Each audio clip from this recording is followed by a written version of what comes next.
Amici di Araldo, buon pomeriggio e benvenuti a questo nuovo appuntamento di Succede alle 31. Oggi abbiamo un ospite noto al grande pubblico che avremo il piacere di intervistare con il collega giornalista Francesco Barana, a cui do il benvenuto. Benvenuto Francesco. Sì, ciao Federico. E Ciao. ben trovato, grazie per essere con noi questo pomeriggio. Grazie a te, grazie a Eraldo. Direi che il pomeriggio sarà veloce purtroppo perché abbiamo solo 30 minuti, quindi è il momento di presentare Andrea Pennacchi, attore di teatro, cinema e televisione. Benvenuto Andrea e grazie per essere con noi. Grazie a voi, ciao. Un impegno in questo momento con la televisione, con il personaggio del Poiana, che è protagonista di una celebre trasmissione televisiva. Grazie ancora per aver accettato il nostro invito. Sappiamo che hai delle novità importanti, sarai il primo a tornare in teatro in Veneto il 6 giugno a Vittorio Veneto, quindi credo che saranno tanti gli spunti che oggi ci permetteranno di capire la situazione teatrale come evolverà, ma anche non solo il teatro, il cinema e la televisione, che sono le arti di cui tu sei protagonista. Quindi grazie e buon pomeriggio. Ci vediamo casomai al termine o a metà trasmissione, qualora arrivassero dal pubblico delle domande. Io invito chi è collegato a scriverci, così noi potremo poi andare ad alimentare il dibattito. Con piacere. Ciao Andrea, intanto grazie di essere qua con noi. Insomma, tu sarai il primo grande nome che in Veneto, insomma, fra pochi giorni, il 6 giugno, la sera del 6 giugno a Vittorio Veneto, grazie al Festival delle Nove Arti del Piccolo Teatro Dante di Vittorio Veneto di Edoardo Fainello. Sarà il primo, insomma, in Veneto e uno dei primi in Italia, insomma, dico uno dei primi per prudenza, perché forse sei il primo addirittura in Italia a tornare fisicamente a teatro, insomma, dopo questa quarantena, dopo oltre 2 mesi di silenzio, di cupo silenzio, anche se poi è stato anche questo silenzio, è stato, grazie a Dio, anche intervallato da delle lodevoli iniziative streaming, anche molte in Veneto, insomma, a cui abbiamo assistito, però chiaramente no, il teatro è di per sé la dimensione live, la dimensione fisica, quindi volevo chiederti, insomma, questo 6 giugno, che insomma è fra una settimana, intanto cosa provi, insomma, a pensare che sarai lì, finalmente di nuovo a teatro, con Eroi, che è un monologo che prendi dall'Iliade, e lo mischi poi con dei ricordi, con degli aneddoti personali, insomma, però innanzitutto voglio chiederti, insomma, che sensazioni avrai, qual è la suggestione di tornare dopo tutto questo casino che c'è stato? Tante cose, nel senso che da un punto di vista, dal punto di vista dell'attore non vedo l'ora. È lì che noi ci esprimiamo, è sul palco, è all'interno tra l'altro di un'iniziativa di amici in cui ci siamo sempre trovati bene, con un bel pubblico attento, sveglio, per cui è proprio il posto ideale per ricominciare. Dall'altro con un po' di preoccupazione, perché ovviamente è una ripresa dopo un periodo di grandi preoccupazioni serie, e quindi il timore è sempre quello di far male, di non cominciare nel modo migliore. C'è sempre questo piccolo fantasma, diciamo, però francamente al momento vince il non vedo l'ora. È sul palco che noi esistiamo al 100%, per cui certo, chiaramente dicevi, insomma, siamo sentiti anche l'altro giorno che ti ho fatto un'intervista per il Corriere del Veneto, vi dicevi, insomma, noi uomini, noi esseri umani siamo belve sociali, no? E il teatro di per sé è una dimensione artistica che sublima questo essere fisici, carnali, no? Perché chiaramente il teatro arriva nei paesi, arriva nelle comunità, è un servizio che si offre anche alla comunità.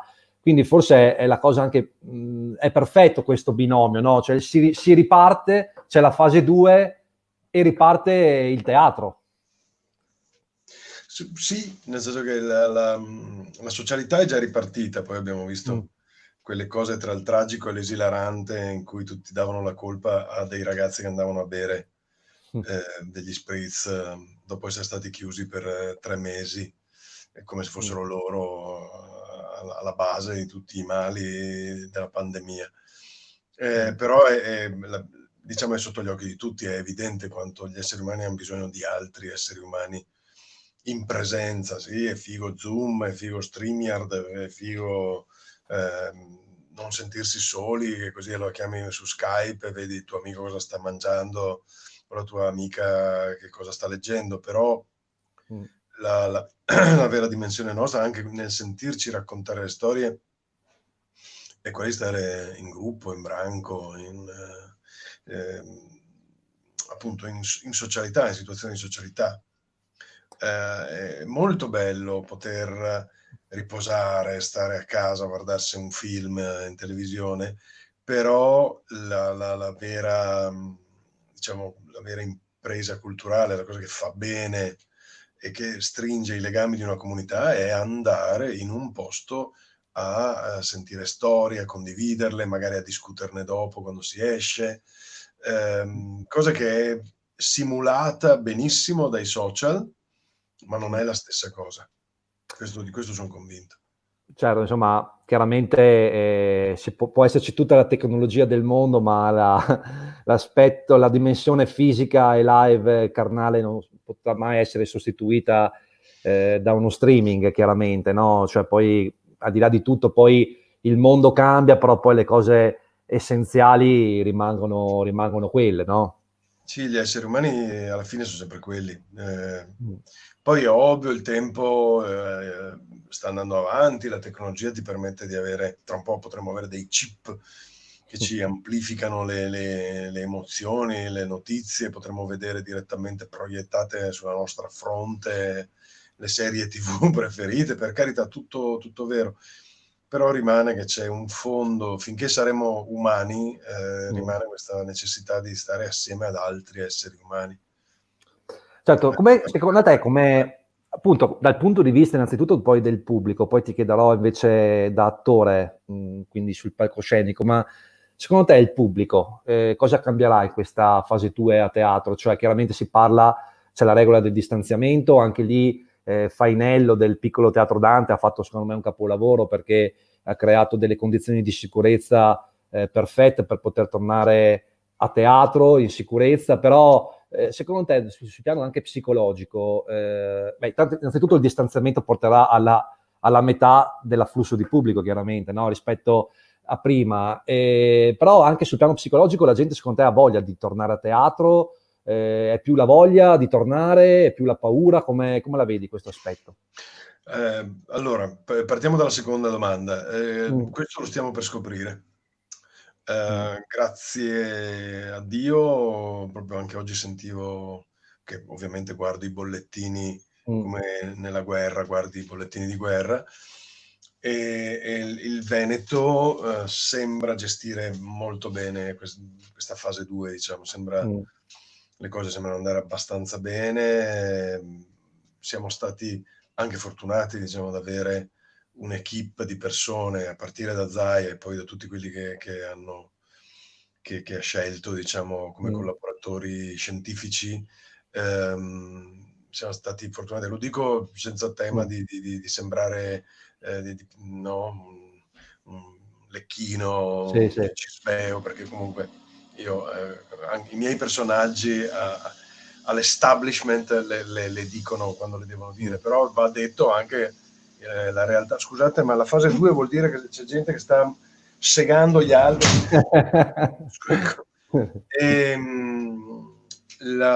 Per cui al momento, toccando legno, quella cosa lì sembra andare bene. Se continua così, come ovviamente tutti speriamo anche al di fuori dei bisogni teatrali, se continua ad andare così, il 15 riaprono molte stagioni estive o festival. Ovviamente partiranno in condizioni di difficoltà, in condizioni di anche economicamente, diciamo, mancanza di ossigeno, però la volontà che registro in giro è fortissima di fare.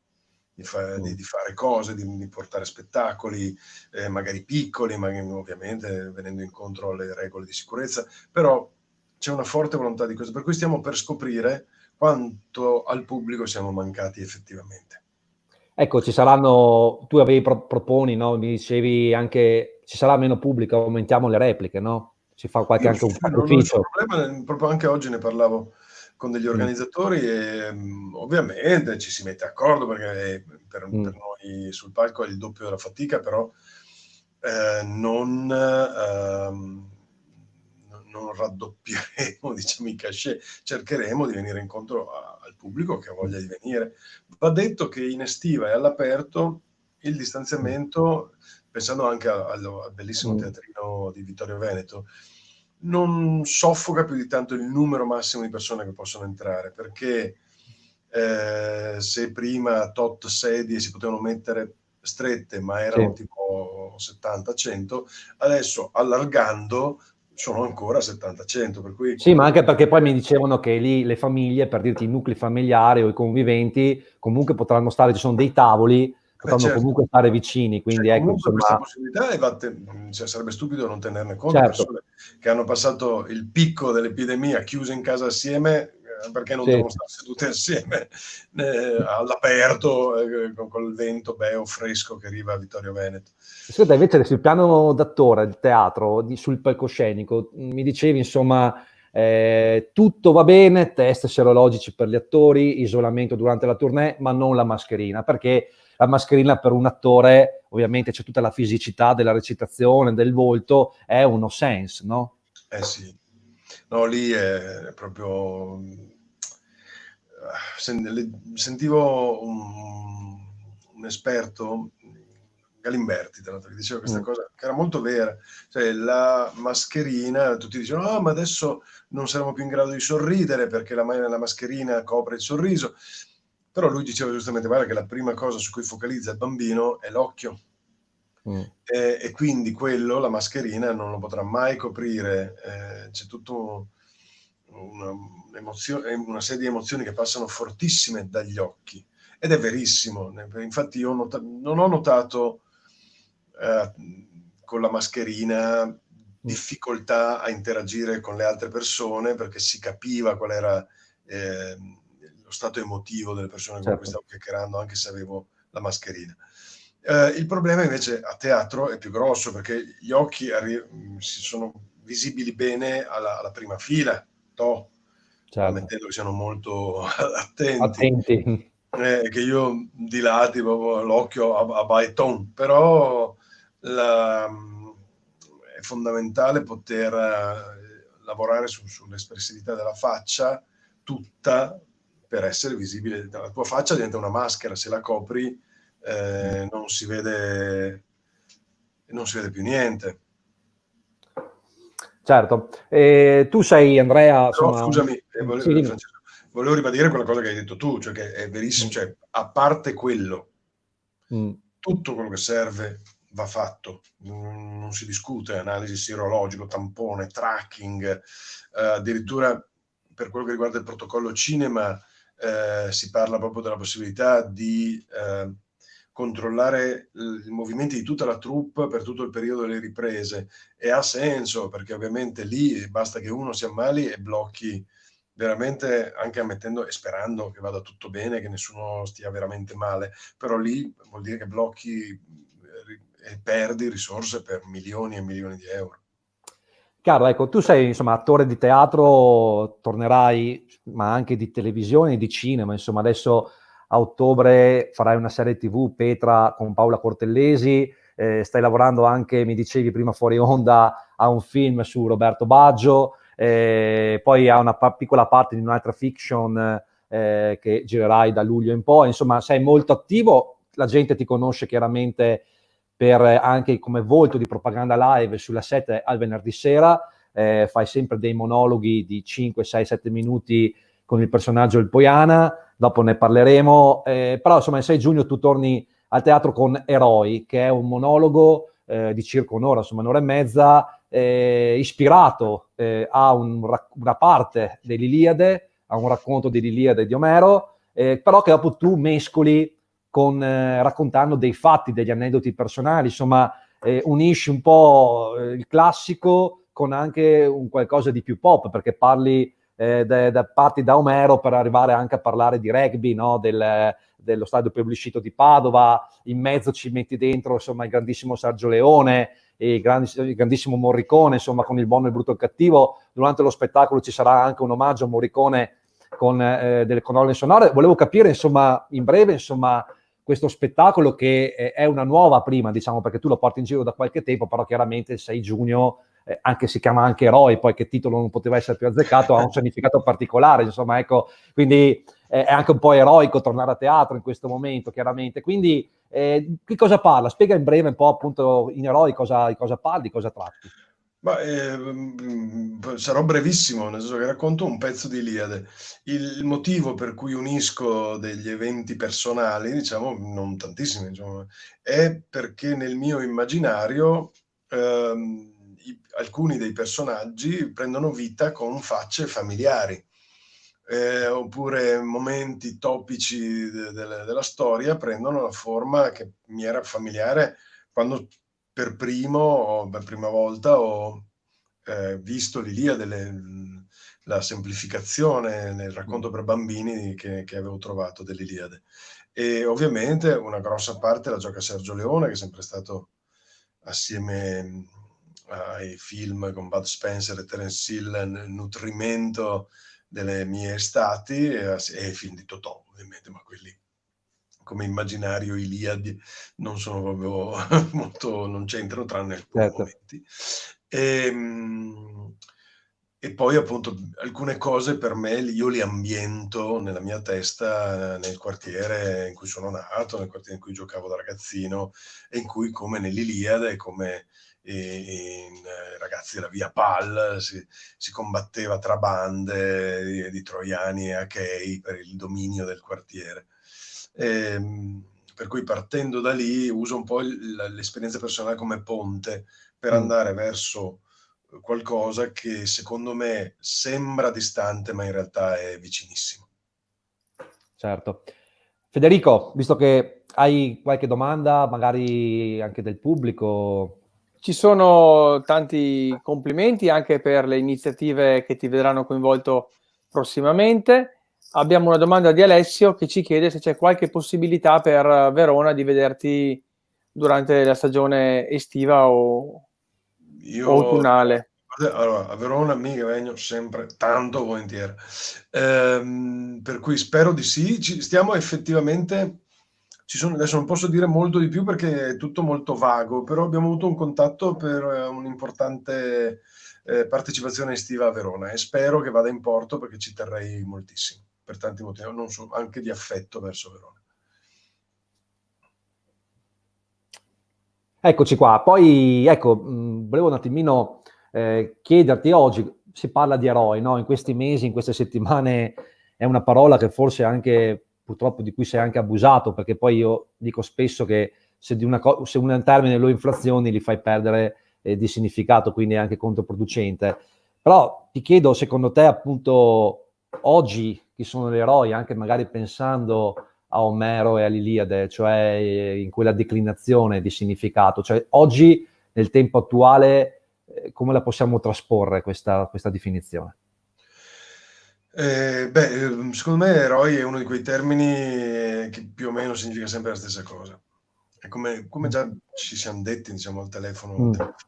Cioè, noi ne facciamo un abuso, no, del termine, sei un eroe, come abusiamo anche del termine mito, mitico, epico. Cioè, ormai sono diventati degli etichettoni che non significano niente. Vuol dire di un calciatore che è un eroe, sì, ci sta, per carità, ci sta tutto, ma solo perché abbiamo slabbrato talmente il termine che anche il mio alzarmi la mattina presto per portare fuori le immondizie fa sì che qualcuno dica bravo, eroe. Però il termine, secondo me, significa più o meno sempre la stessa cosa, cioè significa quella persona, uomo o donna che sia, che in un momento di difficoltà per il suo gruppo sociale, per la sua rete, diciamo, sociale, ma anche per altri, è costretto a fare la cosa giusta e la fa. Perché quelli che si lanciano urlando sono un eroe, seguitemi, di solito sono falsi, di solito non sono eroi veri. Quelli che si vedono buttare addosso un fardello pesante e per il bene di tutti lo portano, quelli sono eroi, e adesso ce ne sono tanti, ce ne sono. E la cosa che volevo dire che è importante è che in quel momento sei un eroe, dopo torni a essere un essere umano normale. Questa è la differenza tra un dio, semidio e un eroe. Quindi dici c'è una luce momentanea nell'eroe, no? Sì, c'è una luce che brilla momentanea, come no, l'Aristeia di Diomede, e dopo gli viene tolta, torna a essere un essere umano normale. Noi invece abbiamo l'abitudine di mettere la corona d'alloro sulle teste degli eroi per poi sentirsi traditi quando si comportano da esseri umani poco dopo. Guarda l'esempio adesso, sto seguendo ovviamente con grande interesse l'esempio dei virologi, degli epidemiologi, che no, c'è stato un momento in cui non potevano neanche, bastava che uscissero e tutti ci salvano la vita. Poi adesso invece, siccome sono normalissimi esseri umani con una competenza che ci poteva e ci può tuttora essere molto utile, quando si comportano da esseri umani, però si è fatto pagare per andare in televisione, perché no, poveretto, cioè, se rompe e va, non è più un eroe, cioè, perché è un essere umano, è un eroe quando ti salva la vita in corsia, quello è un altro discorso, ma quando va a fare un intervento o scrive un libro, si comporta da essere umano, e io il libro magari lo voglio anche leggere, cioè, capito? Mescoliamo le robe nel modo sbagliato. Certo, sì, poi oggi è tutto si cucina in fretta e si mangia in fretta, che nel giro di qualche giorno, di poche settimane, come hai detto tu, diventi da persona, da oracolo, ascoltiamo cosa dice, alla rotto anche un po' le bale, no? Cioè, nel senso che... Quindi una volta questo ciclo era più lungo, diciamo, un ciclo normale, umano, però una volta era lungo, no? Durava anche una vita, dopo te garotto e bale, dopo tornavi in auge come antico saggio, no? Invece adesso i cicli sono rapidissimi, un tempo alla settimana, e dopo puoi anche tornare, perché no? Cioè, dipende... Ascolta, ti chiedo invece sulla tua esperienza televisiva che ti ha reso popolarissimo, insomma, perché Propaganda Live è un programma di nicchia, però di nicchia che ha una nicchia importante, ecco, diciamo, su una TV nazionale, tra l'altro con un pubblico anche di un certo tipo, una trasmissione di un certo tipo, che unisce attualità a anche comunque divertimento, varietà, una serie di generi. Ti chiedo come sei finito lì, ecco, cioè, perché poi sai, te lo dicevo anche al telefono, trovare un attore di teatro che riesce anche, per quanto tu fai anche televisione, fai anche cinema, però trovare un uomo di teatro che riesce anche ad adattarsi benissimo al mezzo televisivo non è una cosa di tutti i giorni, insomma. Ecco, come sei finito lì? Come si è sviluppata la cosa? Cioè, come hai incontrato Diego Bianchi insomma, Zorro, insomma, che poi è il conduttore? Com'è stata la Guarda, è cosa? molto semplice, c'è stato questo momento, questa specie di picco di popolarità non completamente voluta, quando ci fu quel famoso video del progetto This is Racism, che aveva un bellissimo titolo, molto strutturato, e che poi è diventato famoso come Ciao Teroni. Sì. Tra l'altro video in cui io ero solo una delle ruote che lo muovevano, diciamo, c'era il regista Francesco Imperato, che era anche proprio l'anima dell'intero progetto, Giacosa che aveva scritto il testo, e un gruppo di altri ragazzi appunto dietro il progetto This is Racism. Ho avuto, diciamo, l'ambiguo onore di essere il volto di quel progetto, e proprio nel momento di massimo casino, perché questo è il termine, e c'erano proprio le tifoserie, quelli che dicevano che era una genialata e quelli che dicevano che era un insulto, mi chiamarono quelli di Propaganda, Macox e Diego, dicendo: vieni qua a fare il pezzo, così si vede che è una cosa, che è un testo fatto, che è una cosa teatrale, non è una persona vera che insulta i meridionali. Ho chiesto ovviamente a Francesco e agli altri se erano d'accordo, eravamo tutti d'accordo che era una buona idea, siamo andati e ha funzionato bene, nel senso che molti hanno detto ma era un pezzo di teatro, era un pezzo scritto da un autore. A seguito di quella cosa lì, che appunto ha funzionato, mi hanno chiesto i ragazzi di propaganda se avessi altri pezzi che potevo portare, così brevi, che potevo portare ogni tanto a propaganda. Io quell'anno lì non ne avevo, perché io scrivevo solo testi teatrali, insomma abbastanza lunghi, e dissi ok, se Giacosa, che era l'autore del testo, ne scrive un altro, sarò ben felice di venirlo a fare qua. Se Francesco Imperato ha un'altra idea, volentieri, quando volete. Al momento però io non ho niente. L'anno dopo sono tornati all'assalto i ragazzi di propaganda, dicendo guarda, noi abbiamo visto delle cose che ci sono in rete tue, abbiamo letto delle cose che scrivi su Twitter piuttosto che su altri, insomma, in altri socials, e secondo noi ce la puoi fare a fare dei pezzi brevi con un personaggio, diciamo quel personaggio che era quel personaggio lì che poi ha preso il nome di Poiana.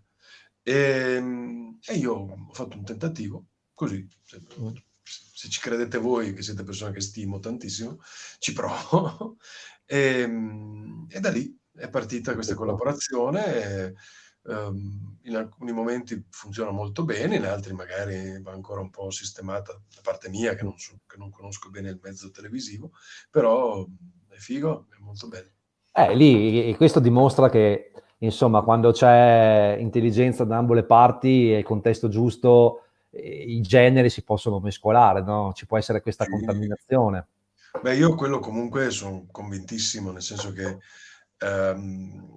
un attore che è anche narratore, che nella maggior parte dei casi è così, diciamo, deve un po' sapere lavorare su vari campi. Io adesso, ad esempio, sto sperimentando, anche assieme a te, l'uso dei social, delle piattaforme di trasmissione, e ripetendo, ovviamente non è che possa sostituire il teatro, tutto questo, però è una cosa, è un modo bello per avere un contatto con il pubblico, per avere un contatto con persone che si appassionano di racconti, di storie, e che si è aperto con questo lockdown più di prima, diciamo, e funziona anche quello. Secondo me, io lo dico sempre, a volte mi trovo a insegnare, ad esempio i ragazzi dell'Accademia del Vittorio Veneto, che sono molto in gamba, e glielo dico sempre, cioè non fermatevi. Il teatro è importantissimo, il teatro è la palestra principale in cui imparate a combattere, però non fermatevi solo a quello, perché ci sono, soprattutto in questo momento, ci sono 3 miliardi di canali tecnologici, sarete in gara con moltissimi altri artisti bravissimi, non potete pensare che essere solo bravi a teatro vi salva, diciamo. Sì, quindi diciamo la capacità anche di aprirsi, insomma, che forse non sempre c'è stata, ecco, perché spesso tante situazioni si è ragionati per compartimenti stagni, la TV fa la TV, il teatro fa il teatro, invece in realtà poi, secondo me, non so come la pensi, un teatrante dovrebbe sempre avere, secondo me, la presunzione sana di poter arrivare a più gente possibile, no? Io sono convintissimo di queste cose. C'è stato un periodo in cui sembrava fosse una bestemmia, no? Doveva entrare, se ti vedevano troppi, eri un po' usurato. Per me no, cioè per me chi vuole raccontare una storia non deve essere intransigente sulla qualità della storia da raccontare, ma deve fare in modo il più possibile che la vedano più persone, che la vedano 4, perché sono un'elite. Intelligenza sopraffina non mi interessa, non è teatro. Io ho 4 persone di intelligenza sopraffina, le vado a incontrare al bar, e siccome sono di intelligenza sopraffina mi faccio dire delle robe da loro, perché io, la mia intelligenza non c'è proprio tutta questa sopraffinezza. Ecco, c'era un nostro ascoltatore, Corrado, che chiedeva, Benanzioli, che chiedeva: ma com'è cambiata la tua vita appunto da quel famoso successo di quel video, insomma, cioè sei più riconosciuto, adesso più conosciuto, ma a te personalmente cosa è cambiato da quel giorno? Artisticamente anche, oltre che umanamente. Certo. Innanzitutto, ciao Corrado. L'altra cosa è cambiato, sono cambiate un po' di cose. Dopo il picco, che grazie a Dio si è un po' raffreddato perché era troppo. Io non sono uno youtuber, non ho quella ambizione lì, ecco. Diciamo, è vero che ribadisco che bisogna saper fare tutto, però c'è anche proprio una predilezione per certi strumenti, e io effettivamente lì era un po' troppo essere in balia di milioni di persone che non sapevano chi fossi, perché quello era il problema, no? Cioè, la cosa che appunto adesso si è un po' raffreddata, si è anche chiarito, diciamo, che era un'operazione anche artistica a suo modo. Chiarito quello, le cose un po' sono cambiate. Ad esempio, ho avuto una visibilità che sicuramente non avevo prima. Questo è poco ma sicuro. Mi fa molto ridere adesso ultimamente, e a me fa molto piacere, ovviamente, sia chiaro, però mi arrivano dei messaggi di persone che mi dicono: bravissimo, ma dove ti eri nascosto fino adesso? Io gli rispondo scherzosamente: in bar, perché comunque non è vero, perché ero in teatro, mi sono fatto tutti i teatri, quantomeno nel nord e qualcuno anche nel centro, e qualcuno anche nel sud, però ovviamente mi vedi? Sì. Però ovviamente non ero visibile, cioè anche avendo fatto 100 teatri, te che hai visto, 10.000 persone, invece questo... Ma ultima domanda, perché appunto poi siamo arrivati alla fine, ma proprio telegrafica, ma poi questa cosa qua ti porta più gente a teatro, perché te la chiedo perché prima tu anche hai accennato il rischio a volte che di fare televisione è di usurarsi, magari anche di perdere credibilità, si dice, nell'ambiente. A te è successo invece assolutamente il contrario, perché l'hai fatto bene, e poi allora questo porta la gente a teatro, oppure quello rimane un pubblico di opinione che ti vede lì, però poi non viene? Ma allora, se parliamo della mia esperienza, purtroppo nel momento in cui stavamo per testarla è iniziata la pandemia.